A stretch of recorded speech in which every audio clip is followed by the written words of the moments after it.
మీరు చెప్తున్నారు వినోద్ కుమార్ గారు, సోషల్ ఇంజనీరింగ్ బీజేపీ బాగా చేస్తుంది, ఏ పార్టీ చేయలేనట్టు అన్నట్టు.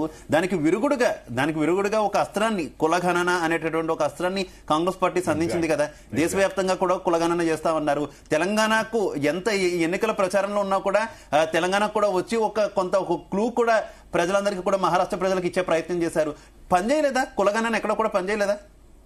కులగణన అసలు ఒక డ్రామా అండి అది. ఇప్పుడు మీరు బీహార్ తర్వాత, బీహార్ లో జరిగింది ఏంటంటే కులగణన తర్వాత కోర్టులు కులగణను ఆపేశాయి. రేపు ఇక్కడ కూడా అదే జరిగే అవకాశం ఎక్కువగా ఉంది. ఎందుకంటే కులగణనలో చాలా తప్పులు ఉన్నాయి.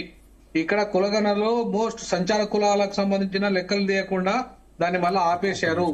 ఇక్కడ దళితుల విషయంలో ఎస్సీలైన క్రైస్తవ మతం మారిన వాళ్ళ దళితుల పరిస్థితి వాళ్ళ లెక్కలో లేవు. అవి వాళ్ళకి సంబంధించిన ఒక కాలం లేదు. ప్రొఫెసర్ గారు బీఆర్ఎస్ నుంచి వెంకటేశ్వర్లు గారు ఏదో పాయింట్ యాడ్ చేస్తారంటే ఒక్కసారి వినండి. Good morning Vinod sir. Good morning. ఏం లేదు, ఇప్పుడు మనకు తెలంగాణలో జరుగుతున్న కులగణన మీద గవర్నమెంట్ క్లారిటీ లేదు, మీతో పంచుకోవాలని క్వశ్చన్ వేస్తున్నా.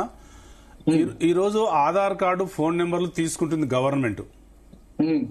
అది ఈ గవర్నమెంట్ ఎమ్మెల్యేలకు, ఎంపీలకు ఏం చెప్తుంది? మీరు సమీక్ష చేయమని చెప్తుంది.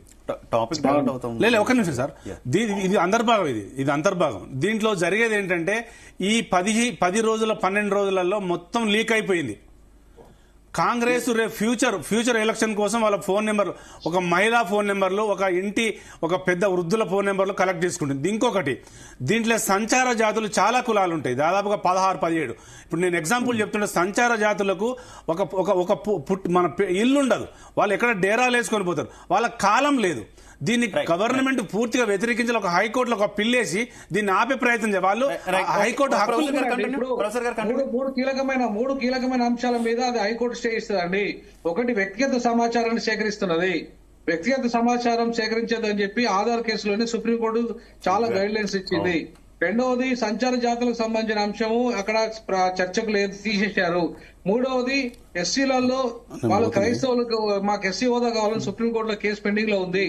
కాబట్టి క్రైస్తవులని, అంటే దళితులుగా మారిన క్రైస్తవులకు సంబంధించిన విషయం కూడా అందులో లేదు. ఇట్లా ఒక 5-6 అంశాలు, కీలకమైన అంశాలు లేవు. కాబట్టి వాళ్ళందరూ కూడా కోర్టు పోయే అవకాశం ఉంది, అది స్టే వచ్చే అవకాశం ఉంది. కాబట్టి ఇవాళ కులగణన ఒక ఫాల్స్ గా మారే అవకాశం కూడా ఉంది ఇక్కడ తెలంగాణలో. కాబట్టి ఇవాళ కులగణను పెద్దగా మహారాష్ట్ర ప్రజలు స్వీకరించారని అయితే నేను అనుకోను. ఎందుకంటే వాళ్ళకు కులగణన కంటే కూడా వాళ్ళకు హిందుత్వ ఎజెండానే అత్యంత కీలకం అక్కడ. కాబట్టి మనకి తెలుగుదేశం పార్టీ నుంచి